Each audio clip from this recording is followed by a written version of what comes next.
요한 1서 2장 3절에서 6절 말씀입니다.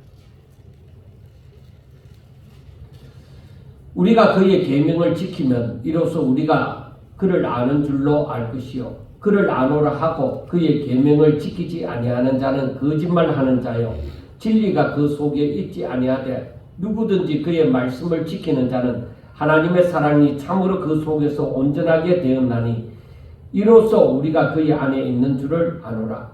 그의 안에 산다고 하는 자는 그가 행하시는 대로 자기도 행할지니라. 아멘. 사람이 서로 교제를 한다는 것은 그 교제를 하는 데 있어서는 신뢰가 바탕이 되어집니다. 그런데 신뢰는 서로 간에 보여주는 모습에서 생겨나는 것입니다. 그런데 신뢰에 앞서서 무엇이 필요하느냐? 그건 믿음입니다. 그래서 믿음이 생겨야 서로 교제를 하기 시작하고 그 교제를 하다 보면은 그 신뢰가 두텁게 쌓여져 가는 것입니다. 그래서 우리가 믿음은 우리가 이 기독교인들 가운데서 믿음은 히브리서 11장 1절이 정리하고 있는 것처럼 믿음은 바라는 것들의 실상이고 보이지 않는 것들의 증거다. 그렇게 말씀을 합니다. 그러니까 믿음이 생긴다고 하는 것은 내가 저 사람의 말을 그대로 인정한다는 것. 그대로 될 줄로 그게 진실일 줄로 내가 믿는다는 것입니다. 그래서 이 믿음이 생기면 이제 신뢰가 점점 이제 쌓여져 가는 것입니다. 그래서 사기꾼들이 첫째 그 말이 그럴듯하게 믿어지도록 그렇게 만들어 놓고 신뢰는 쌓아가다가 어느 순간에 딱 무너뜨려 버리죠. 그게 사기꾼들이 하는 짓이죠. 그러니까 믿도록 만들어 놓고 신뢰가 쌓여져 가는 것처럼 이렇게 하다가 나중에 무너뜨려 버립니다. 그래서 돈을 이렇게 여러 사람한테서 빌려서 높은 이자를 주면서 이제 다른 사람에게 또 많은 돈을 빌리고 해서 신뢰를 이렇게 쌓아져 가는 것입니다. 그러다가 어느 순간에 그 돈 떼먹고 달아가는 그런 것이 바로 사기꾼들이죠. 자, 그래서 우리가 하나님과 1장에서 보는 것처럼 그 사도 요한이 바로 복음을 전하는 것은 바로 하나님과 그 아들 예수 그리스도와 그리고 우리와 간에 바로 이 사귐이 있게 하려 합니다. 그 사귐은 큰 기쁨이 따르게 되어진다 하고 얘기를 했습니다.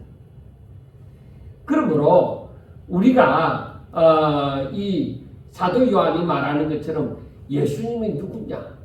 생명의 말씀이다. 그냥 말씀이 아니고 생명의 말씀이다. 살아있는 말씀이다.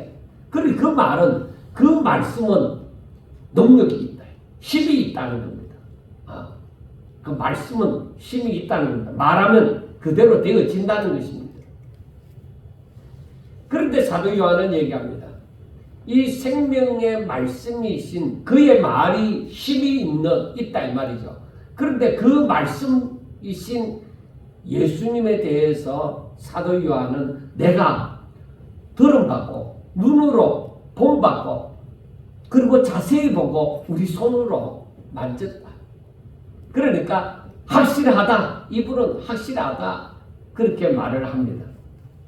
이 부분에 대해서 사도 바울도 같은 고백이 있습니다. 골로새서 1장 25절부터 보면은 내가 교회의 일꾼 된 것은 하나님이 너희를 위하여 내게 주신 직분을 따라 하나님의 말씀을 이루려 함이리라.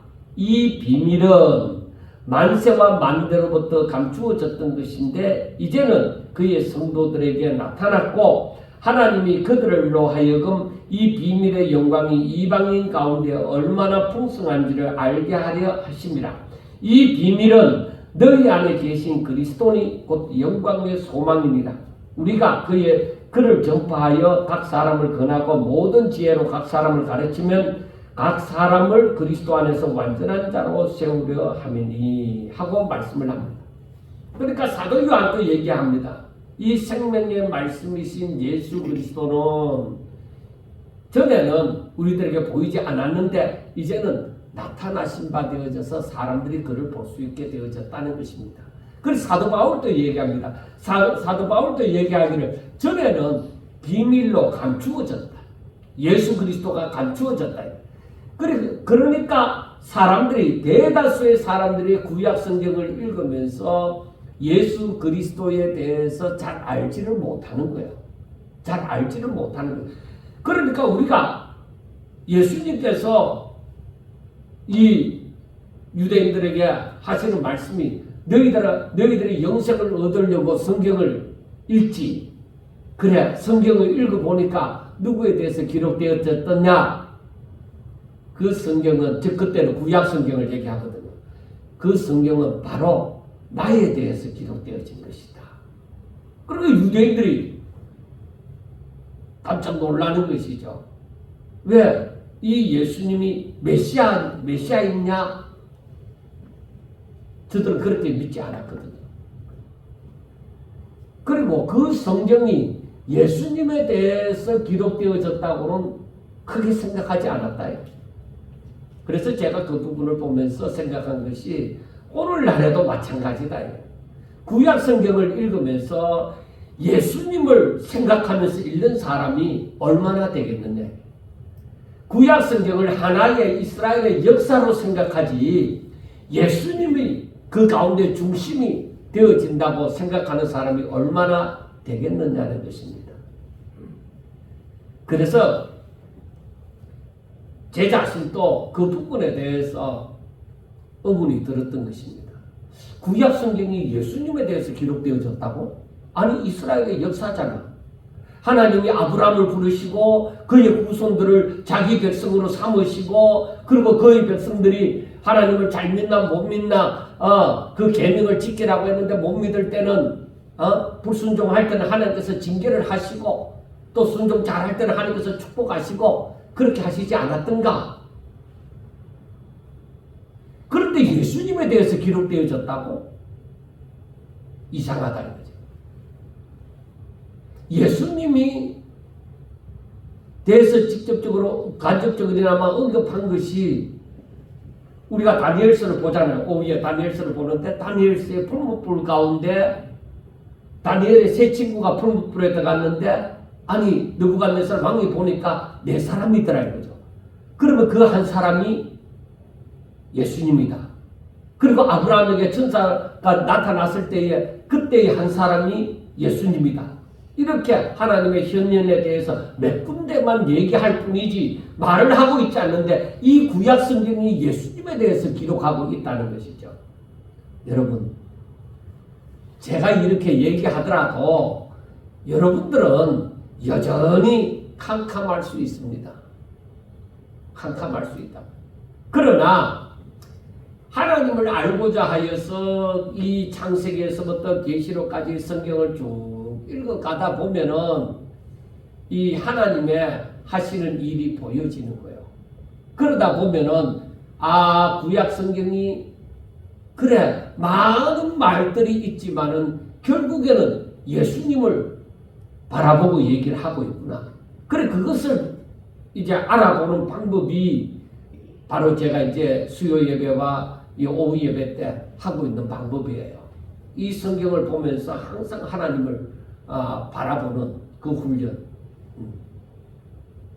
그게 되어지기 시작하면은 오늘날에 일어나는 일을 보면서 하나님을 바라볼 수 있는 거예요. 오늘날에 세상에 일어나는 이 모든 일을 보면서 하나님이 지금 어떻게 일하시는가, 그걸 생각할 수 있는 거예요. 그게 바로 성경을 바라보면서 영안이 밝아지는, 그 신령한 일을 깨닫는 그런 역사가 일어나는 거예요. 근데 이걸 깨닫지 못하는 사람들은 여전히 어린 나이, 아무리 성경을 많이 암송하고 한다 하더라도, 교회를 오래 다녔다 하더라도 여전히 어린 나이의 수준에 머무를 수밖에 없는 것입니다. 그런데 지금 사도 요한이나 사도 바울이, 지금 골로새서 1장을 두고 사도 바울이 예수님에 대해서 얘기를 하지만은 두 사도가 하는 말이, 예수님은 구약에 있어서 감추어졌을 때, 확실하게 드러나지 않았다. 이게 사람에 이렇게 보여지지 않았는데 예수님이 초림하심으로 확실하게 사람 눈에 보여지게 되어졌다 이 말입니다. 나타내신 바 되어졌다는 것입니다. 그래서 이제 사람들이 예수님이 어떤 분인지 알고서 확실하게 믿게 되어지는 것입니다. 그래서 사도 요한은 얘기를 하기를 너희들의 믿음을 굳게 해서 너희들의 믿음을 강하게 해서 더불어 교제해라. 깊은 사귐이 있게 하라. 그리고 그것은 주의 말씀을 듣고 순종함으로 진리 가운데서 그 생명의 말씀 가운데서 살아라 하는 거예요. 이것은 어떤 환경을 생각하면 되느냐면은 바로 아담과 하와가 에덴 동산에서 하나님의 말씀을 지키면서 하나님의 그 주신 그 복을 에덴 동산에서 누리면서 살아가는 그 환경을 얘기하는 거예요. 그러면 오늘날에는 어떤 환경을 얘기하느냐? 오늘날에는 내게 주신 형편이 어떠하든지 간에 하나님의 말씀을 아담과 하와가 에덴 동산에서 생각했던 것처럼 오늘날에 우리가 하나님의 말씀을 생각하면서 그 말씀을 나의 힘으로 삼고 살아가는 이 형편을 두고 얘기를 하는 것입니다. 그래서 이 요한일서 2장에서 오늘 보는 이 본문 말씀에서 하시는 말씀이 너희들이 계명을 지켜. 계명은 뭐예요? 주의 명령, 하나님의 말씀. 이 계명을 지켜서 주 안에 거하라. 왜? 계명을 지키는 것이 주님 안에 거하는 방법이다. 내게서 하나님의 말씀이 떠나면은 나는 뭐요? 하나님께서 벗어난 거예요. 내가 계명을 지킬 때에 주 안에 거하는 거예요. 그래서 계명을 지켜 행함으로 주 안에서 거하며 절대적으로 너희들은 적그리스도의 미혹에 빠지지 마라. 다른 말로 하면 세상의 미혹에 빠지지 마라. 그 말입니다. 자, 말씀을 지켜서 주님 안에 거하든지 아니면 세상에 빠지든지 둘 중에 하나예요. 우리의 삶은 둘 중에 하나예요. 하나님의 말씀 안에 거함으로써 하나님의 말씀을 지켜 하나님의 말씀의 통치를 받고 성령의 인도함을 받고 살아갈 것이냐, 아니면은 내가 세상에 살면서 세상의 법을 따라 세상의 통치를 받고 세상에서 원하는 것을 바라면서 살아갈 것이냐, 둘 중에 하나입니다. 그런데 사도 요한이 하는 말은 너희들이 생명의 말씀 가운데 거함으로 말미암아, 여기에 순종함으로 말미암아 바로 하나님과 깊은 사귐이 있는 하나님과 사귐이 있는 그 삶을 살아라. 절대로 너희들은 세상에 빠지지 마라. 적그리스도의 미혹에 빠지지 마라. 이것을 오늘 2장에서 말씀을 하고 있단 말입니다. 그래서 계명을 지킨다는 것은 생명의 말씀이신 예수 그리스도가 그 안에 있다는 것을 증거로 보여주는 것입니다. 그 내가 계명을 지킨다 할 때는 내 안에 하나님이 주신 생명이 있대. 세상에서 우리가 부모로부터 물려받은 생명 그거 말고, 육신의 생명 말고, 아담이 하나님과 죄를 범하기 전에 하나님과 교제할 때에 가지고 있었던 그 생명이 우리에게 왔다 이 말입니다.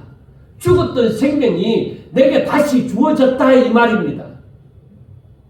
그 생명이 있으니까 내가 하나님의 말씀을 알고 그걸 깨닫고 순종한다는 거예요.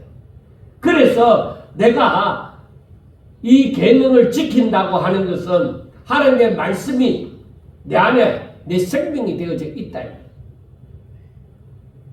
그것은 하나님의 사랑이, 하나님의 은혜가 내 안에 있다는 것입니다. 그리고 이것이 내가 하나님의 말씀을 지킨다, 말씀을 순종한다는 것은 많은 의미가 있습니다. 완전히 달라진 세상입니다. 또 하나는 내가 죄로 더러워진 죄인인데 주의 보혈로 깨끗하게 되어져서 나는 제사함을 받은 자로구나 하는 것을 알게 되어지는 거예요. 내가 잘난 것이 없어요. 하나님의 은혜로 내가 제사함을 받게 되어졌구나. 그걸 알게 되어져요. 그러니까 하나님의 말씀을 계명을 지킨다고 하는 것, 하나님의 말씀을 순종한다고 하는 것은 이와 같은 의미가 있습니다. 그래서 힘이 되어지는 것입니다. 그래서 그 말씀을 내가 지킨다고 하는 것은 하나님과 사귐이 있는 거예요. 하나님이 나의 기도를 들으시고 하나님께서는 내게 은혜를 베푸시고 성령으로 우리를 인도하신다. 우리 가운데 계신다. 그래 하나님과 나와 사귐이 있다는 그 임재를 체험하게 되어지는 것이죠.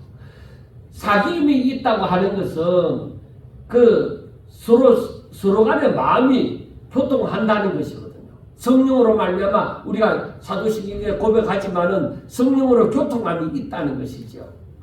그래서 우리가 하나님의 말씀을 내가 순종한다고 하는 것은 이 사귐이 있으니까 믿음으로 이제 순종을 하는 거예요. 그래서 이 하나님과 사귐이 있다는 것은 하나님과 내가 교통할 수 있는 이 생명이 내게 들어왔다는 거예요.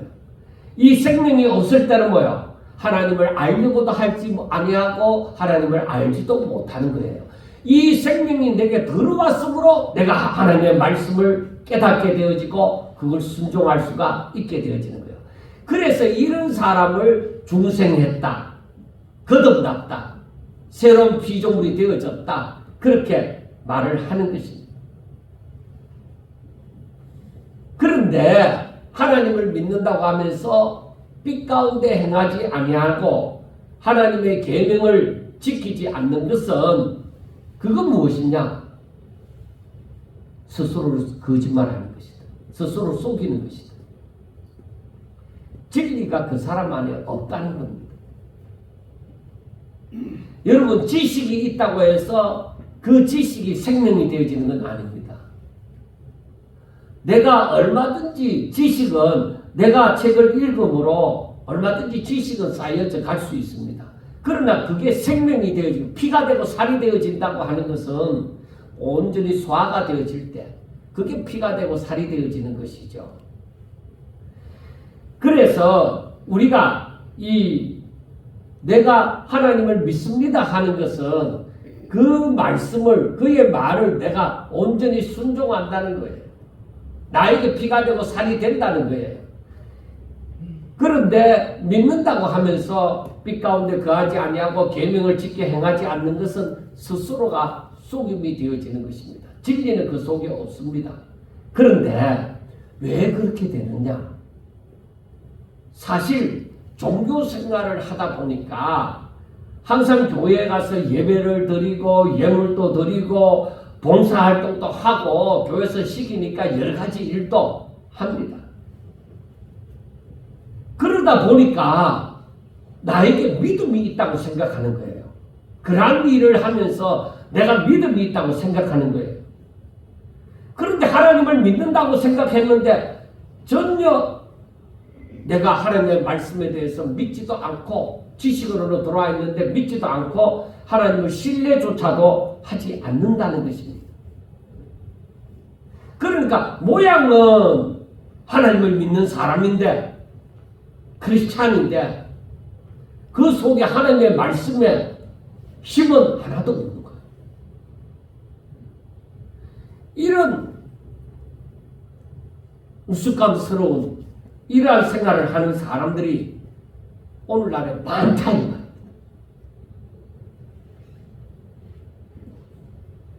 그래서 목사님들끼리 얘기합니다.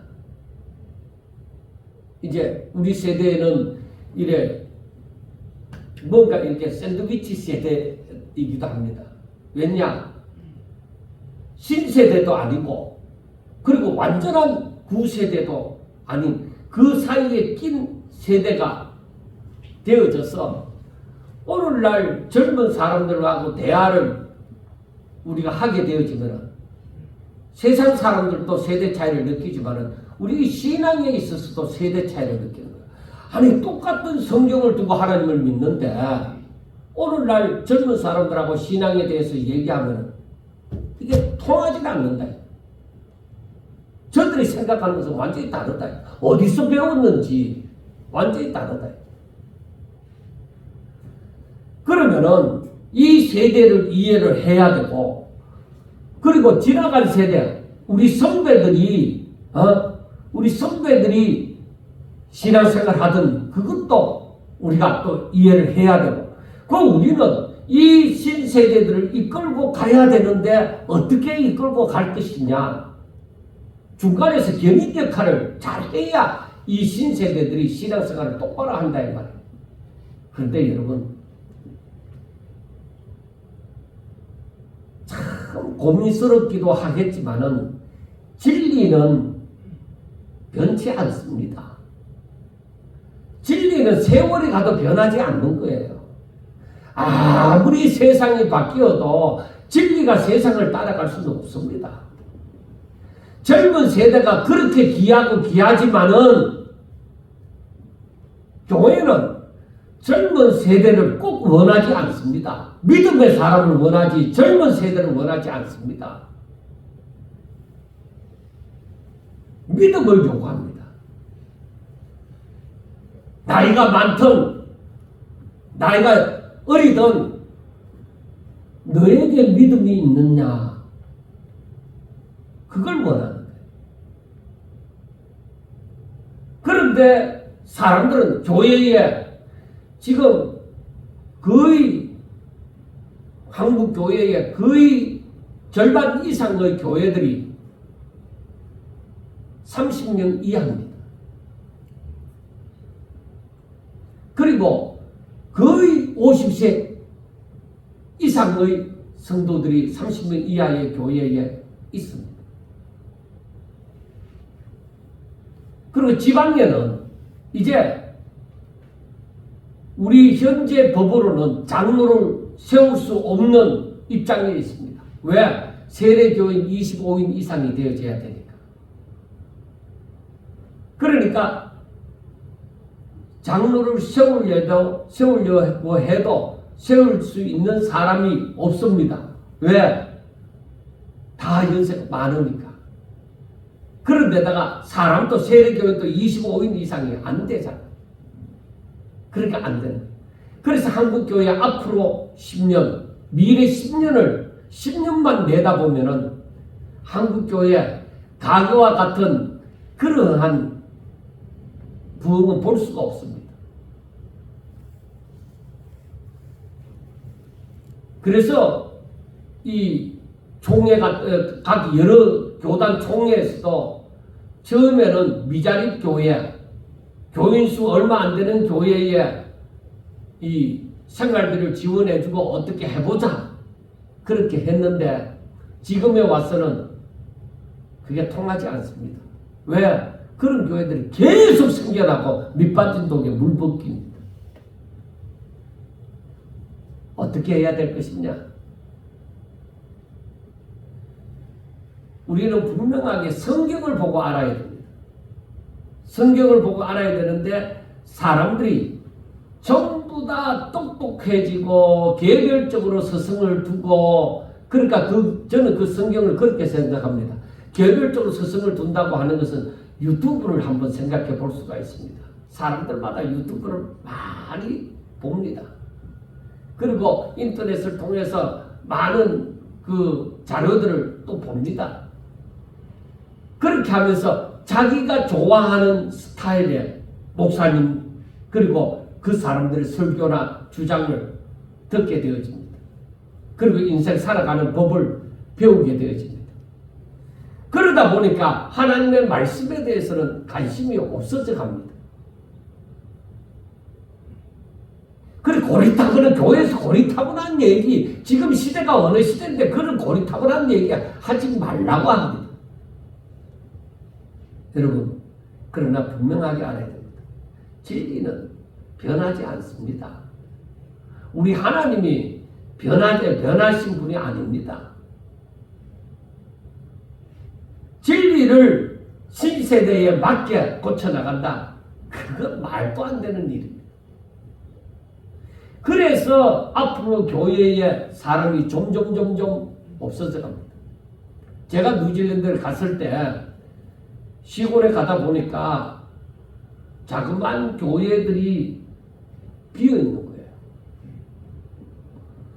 거예요. 왜 교회가 비어 있지? 처음에 이해를 못했어요.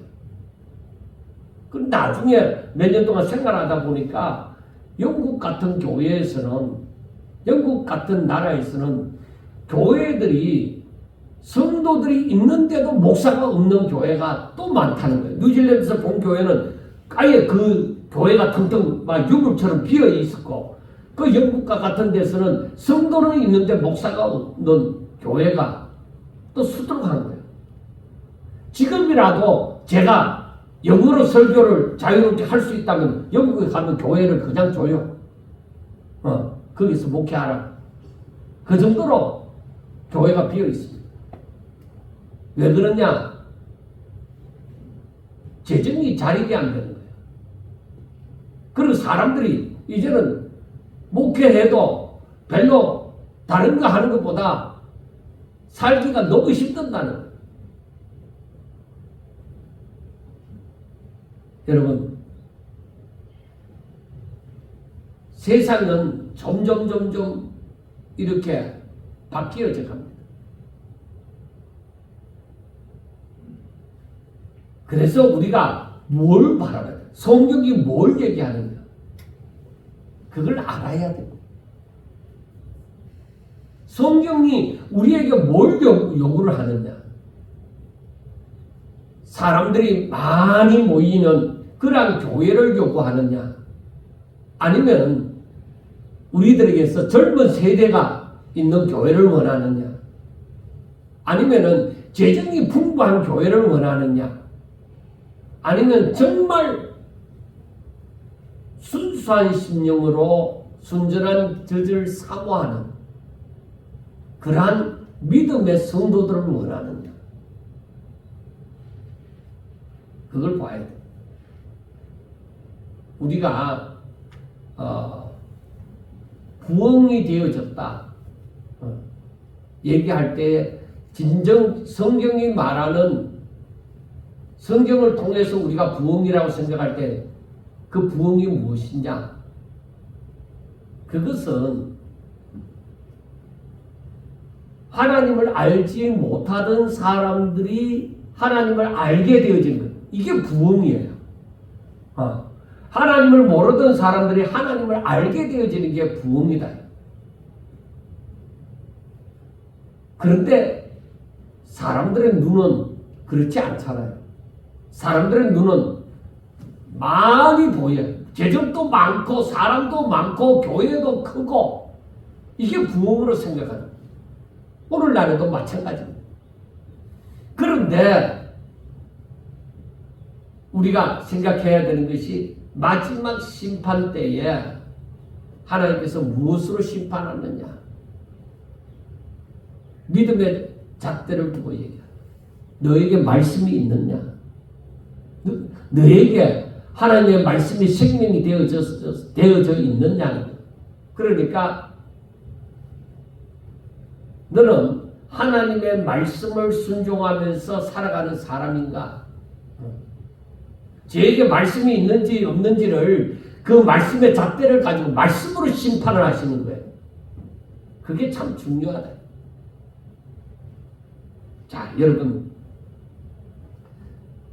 하나님을 사랑하십니까? 사랑한다면 뭐 때문에 하나님을 사랑하십니까? 하나님을 사랑하는 이유가 있을 것이지 않습니까? 그 이유가 하나님이 잘생겼기 때문입니까? 아니면 하나님은 만물의 주인이시기 때문입니까? 아니면 하나님은 전능하신 분이시기 때문입니까? 우리가 곰곰이 생각해 봐야 돼. 내가 하나님을 사랑하는 이유가 무엇일까? 뭐 때문에 사랑할까? 그 사랑하는 이유가 있으면 내가 분명히 하나님 앞에 기도할 때 얘기를 할 거예요. 하나님이 어떤 분으로 내가 믿느냐는, 내가 그 믿는 믿음을 가지고 내가 하나님 앞에 기도하는 것을 생각해 보면 됩니다. 자, 하나님은 아브라함을 부르시고 또한 그의 후손들을 부르시사 자신이 하나님이다, 내가 하나님이다, 그걸 나타내 주셨습니다. 우리는 성경을 읽으면서도 가만히 읽어보면 얼마든지 이스라엘 백성들이 하나님을 믿고 신뢰할 수 있다고 생각을 할 수 있습니다. 이스라엘 백성들에게 역사하신 것을 볼 때에 하나님께서는 그들에게 큰 약속을 하셨습니다. 오늘 본문 25절에도 보면 그런 말씀이 있습니다. 그가 우리에게 약속하신 것은 이것이니 곧 뭐라? 영원한 생명이니라. 영생이다. 그리고 하나님께서 약속하신 다른 약속하신 것은 그에 따르는 것은 너무나도 많고 그 증거로 보여주신 것도 너무나도 많이 있습니다. 그런데 하나님께서 영생을 약속했는데 하나님께서 사람들에게 요구한 것은 무엇이냐? 율법과 선지자의 대강령이 무엇이냐? 율법이 말하고 선지자가 말하는 것이 무엇이냐? 그거는 우리가 잘 알고 있는 대로 내 마음을 다하고 목숨을 다하고 뜻을 다하여 주 너의 하나님을 사랑하라는 것과 내 이웃을 내 몸과 같이 사랑하라 하는 두 가지입니다. 두 가지인 것 같지만 사실은 실상은 두 번째 이웃을 내 이웃을 사랑하라는 것도 앞에 하나님을 사랑하라는 것과 한 가지입니다. 그런데 예수님께서 오셔서 새 계명을 주셨습니다. 그런데 그 새 계명은 서로 사랑하라. 내가 너희를 사랑한 것 같이 너희도 서로 사랑하라는 것입니다. 그 또한 새 계명 또한 이게 새로운 것이 아니라고 얘기합니다. 그래서 7절에 보면은 사랑하는 자들아 내가 새 계명을 너희에게 쓰는 것이 아니라 너희가 처음부터 가진 옛 계명이니 이 옛 계명은 너희가 들은 바 말씀이거니와 하고 얘기를 합니다. 그러니까 이 말씀은 이미 처음부터 너희들에게 했던 말이다. 신명기 6장에도 말씀하는 것처럼 하나님을 네 몸과 마음과 뜻을 다하여 하나님을 사랑하라, 이웃을 사랑하라 하는 말씀을 처음부터 했는 말씀인데 그 예수님이 오셔서 하시는 말씀이 무엇이냐? 그와 같은 것이니 내가 너희를 사랑한 것 같이 너희도 사랑하라. 그러니까 이번에는 뭐예요? 예수님이 우리를 사랑한 것 같이 너희도 그렇게 사랑하라는 것을 구체적으로 얘기를 해주는 거예요. 확실하게 새 계명은 확실하게 옛 계명을 더욱더 확실하게 보여준 것이죠. 그리고 이 계명이 너무나도 중요한 것은 그 이유가 있습니다. 율법은 이 사랑은 율법의 완성이기 때문입니다. 사랑이 없으면 이 율법은 행하지 못한 거예요. 그러나 우리 주님이 말씀하신 것처럼 내가 너희를 사랑한 것이 너희도 서로 사랑하라는 그 사랑이 있으면 뭐예요? 율법을 다 지킨 것이에요. 그렇게 말씀을 하는 것입니다. 그래서 제가 고린도전서 13장을 말씀을 전할 때 얘기했죠. 이 사랑은 사람들이 흔히 말하는 사랑하고 다릅니다 하고 얘기를 했습니다. 그럼 그 사랑은 어떤 사랑이냐? 바로 하나님이 하신 사랑, 바로 아가페다. 이 사랑은 하나님께서 독생자 예수 그리스도를 통해서 인류에 대한 사랑과 분명하게 할 때 하나님이 독생자 예수 그리스도를 통해서 나타낸 그 사랑과 그리고 그 보답으로 이루어지는 하나님께 대한 인간의 사랑으로 만들어진 인간 서로 간의 사랑을 나타내는 것입니다. 그러니까 하나님이 보여주신 그 독생자 예수 그리스도를 보여주신 그 사랑이 아가페고 이 사랑에 대한 보답으로 바로 사람들에게 생겨나는 하나님에 대한 사랑과 인간에 대한 사랑, 이게 이 사랑, 이게 아가페. 그러니까 하나님의 사랑을 내가 듬뿍 받아야, 그 사랑을 알아야 하나님을 제대로 사랑하고 예수님처럼, 그리고 사람끼리도 서로 그 사랑이 이루어진다 이 말입니다. 그 사도 요한은 하나님을 믿는 사람에게서는 이 사랑이 실천되어져야만 한다는 것입니다. 이것은 바로 나 중심의 나 중심의 삶을 살아서는 이 사랑이 이루어지지 않습니다. 이 사랑은 하나님 중심의 삶을 사는 사람들에게서 나타나는 것입니다. 그래서 제가 생각을 했죠. 어렵다. 왜? 내가 나를 버리고 하나님 중심의 삶을 살아야 된다는 것을 확실하게 알지만은 나를 버린다는 것이 어렵다. 왜? 나는 나에게 엮인 게 너무 많다. 나에게 엮인 게 뭐예요? 나에게 있어서는 첫째 부모님이, 나를 낳아주신 부모님, 그리고 나와 함께 사는 가족들, 아내와 자식들, 그리고 이 사랑을 내가 좀 더 견고하게 하기 위해서 필요한 게 뭐야? 건강도 필요하고 재물도 필요하다. 그러다 보니까 이걸 내가 다 놓고서 하나님을 먼저 생각하는 거야. 이걸 놓고서 하나님을 먼저 생각하는 거야. 그 하나님을 먼저 생각하고 하나님을 먼저 사랑함으로써 이들에 대한 사랑이 이루어져야 된다는 거예요. 이게 되겠느냐고요. 너 이 사람들보다 하나님을 더 사랑할 수 있겠느냐는 것입니다.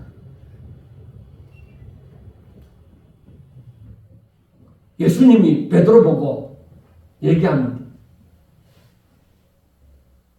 너가 이 사람들보다 나를 더 사랑하는가? 하나님께서 아브라함에게 또 시험하십니다.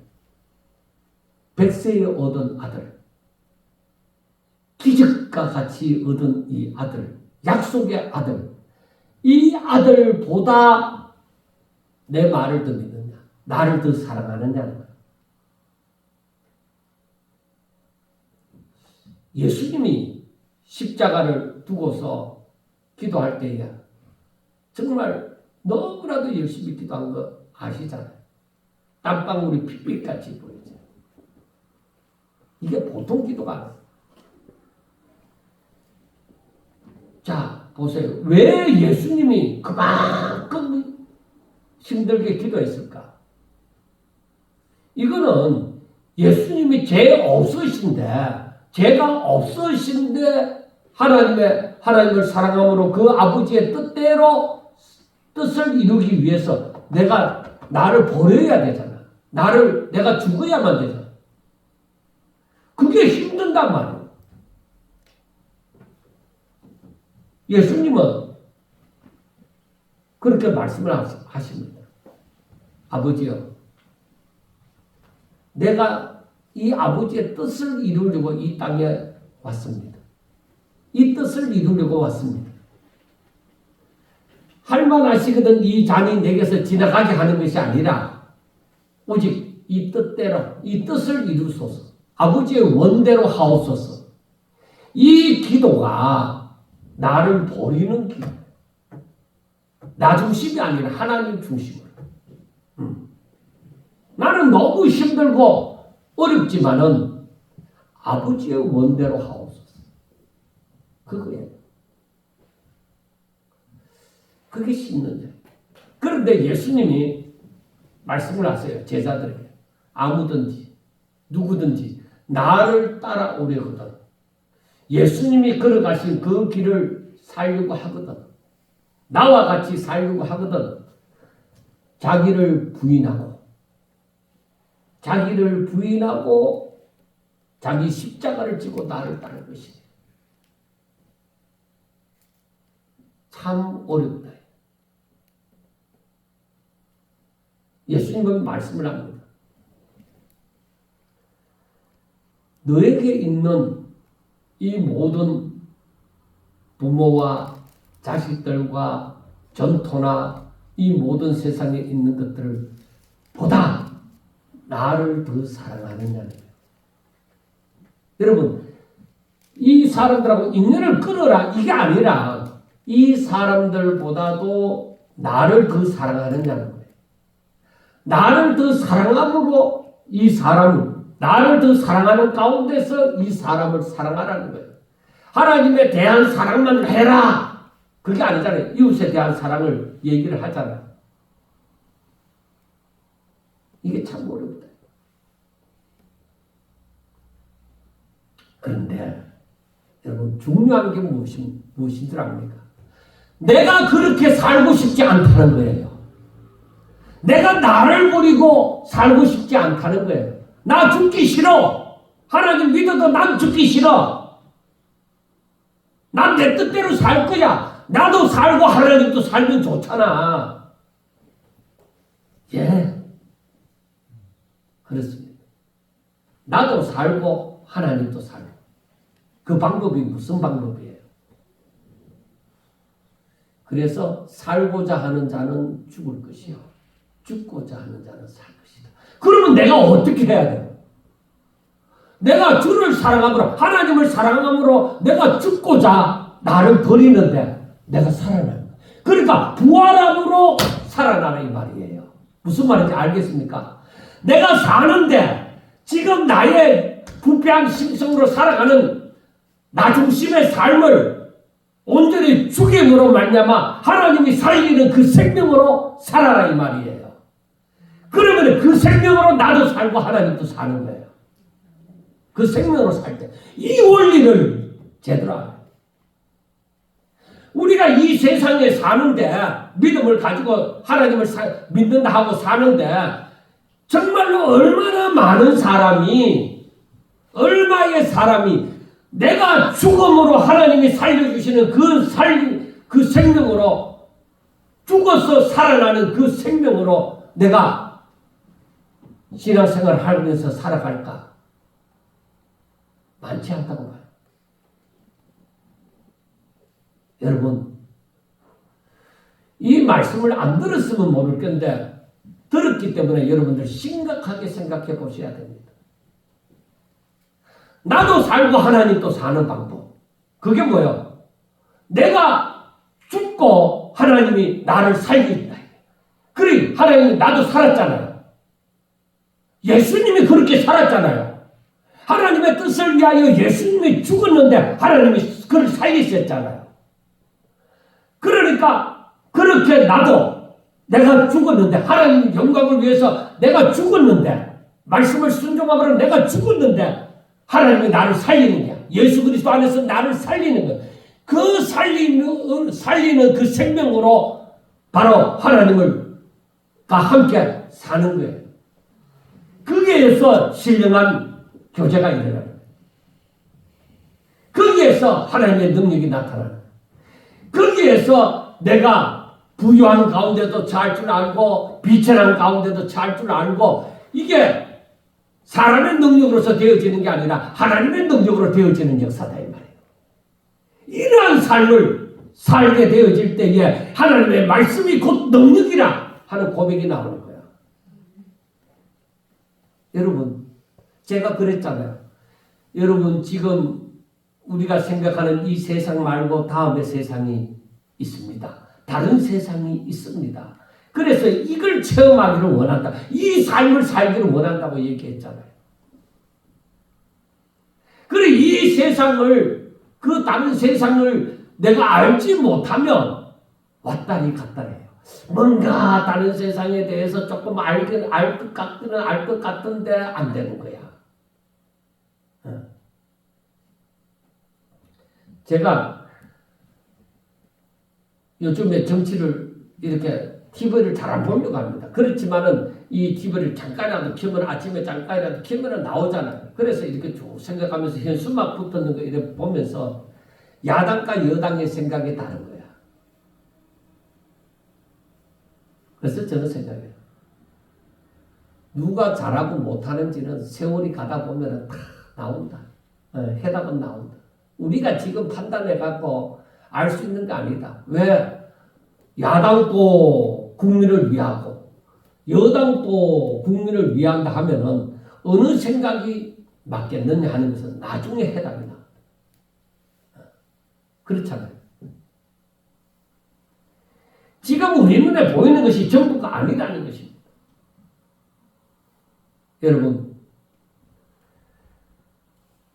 오늘 본문 5절과 6절에 보면은 누구든지 그의 말씀을 지키는 자는 하나님의 사랑이 참으로 그 속에서 온전하게 되었나니 이로써 우리가 그의 안에 있는 줄을 아노라. 그의 안에 산다고 하는 자는 그가 행하시는 대로 자기도 행할지니라. 예수님이 사신 대로 우리도 그렇게 살 것이다. 근데 여러분, 믿음으로 살지 아니하고서는 이렇게 살기 어렵습니다. 그래서 의인은 믿음으로 살리라 하는 말씀이 또 생각이 납니다. 아, 진짜 믿음이 없이는 죽어서 산다는 것이 힘들구나. 아, 거듭난다는 것이, 거듭난 삶을 산다는 것이 힘들구나 하는 것을 알게 되었습니다. 그렇지만 문제는 또 뭐냐? 내가 하나님을 믿습니다. 했지만은 믿음이 금방 안 자란다는 거예요. 우리가 오늘 말씀을 깨달았단 말입니다. 그 깨달았는데 그 다음부터 쑥쑥쑥쑥 막 자라느냐? 그게 아니라는 겁니다. 그래서 그 본문이 12절부터 14절에 보면은 자녀들아 하고 말씀이 되어집니다. 그러니까 먼저는 복음을 듣고 예수님을 영접함으로 믿겠다고 작정을 합니다. 그런 사람에게 제사함의 역사가 일어납니다. 그래서 하나님의 사람이 됩니다. 하나님의 생명이 그에게 들어옵니다. 자, 그 다음에는 하나님의 생명이 들어오면 그 다음에는 어떻게 되느냐?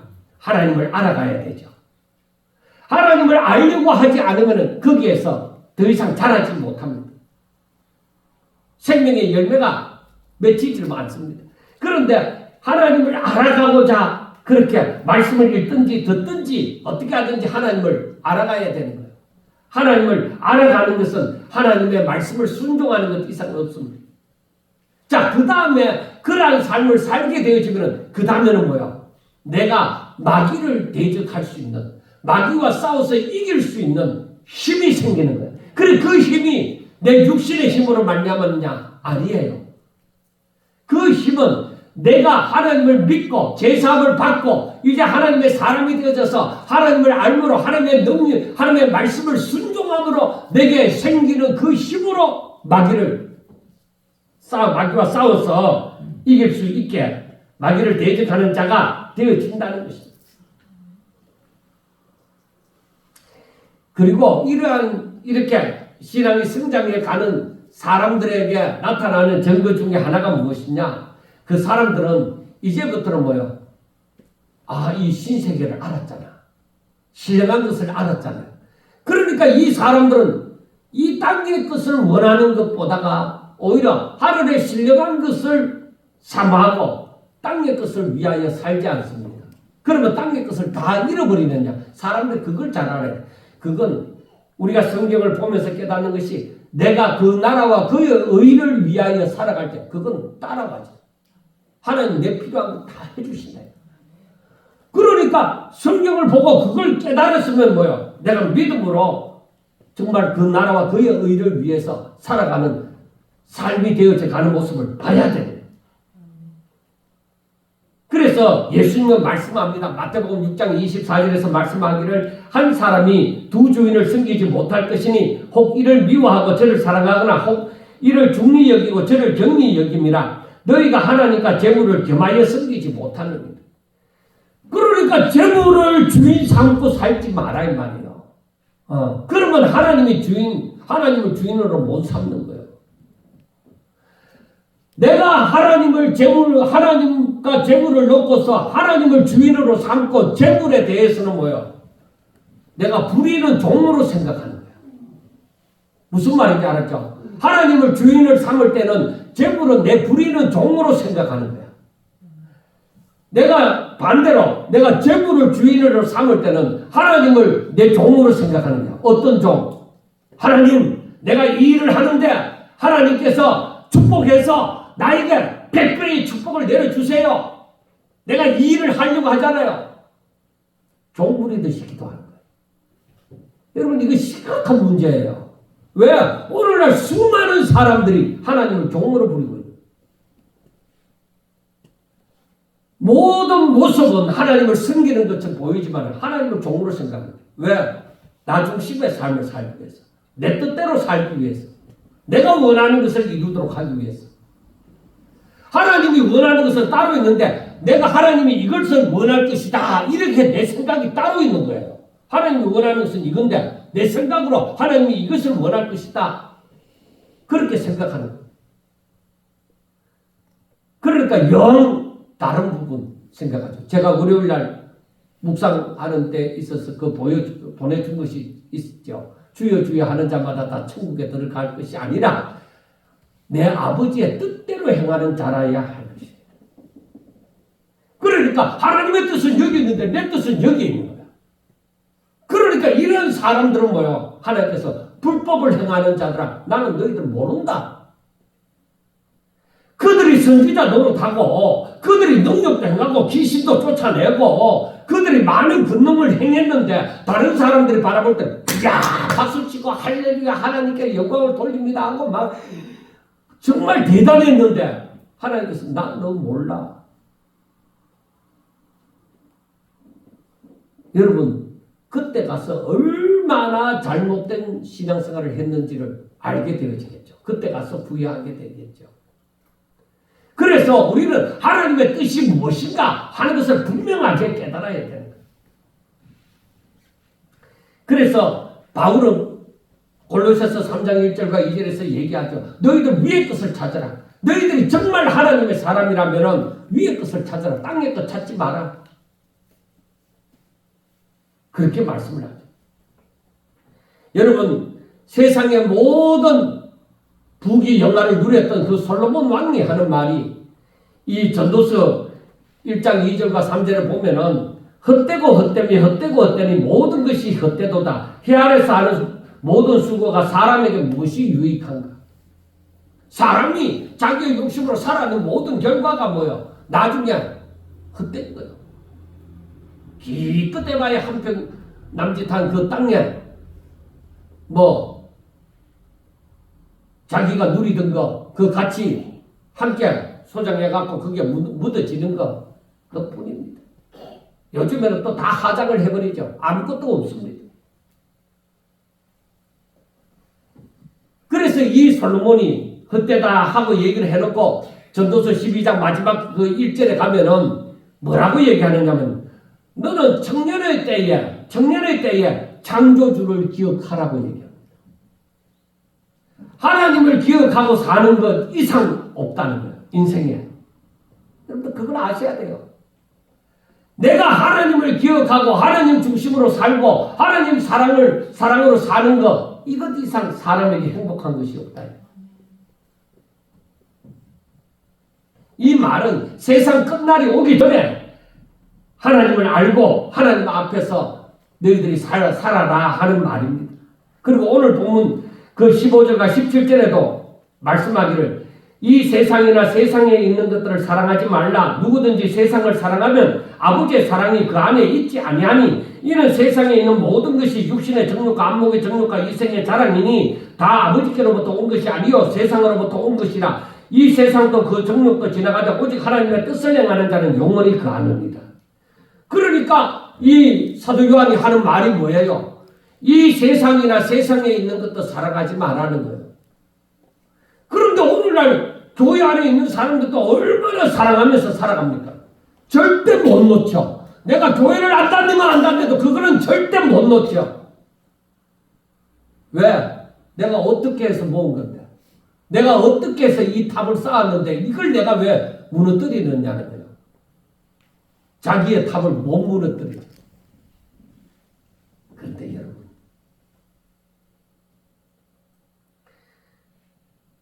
그것은 육신의 정욕이요 안목의 정욕이요 이생의 자랑 그걸 위해서 다 모으고 탑을 쌓고 했다는 거예요.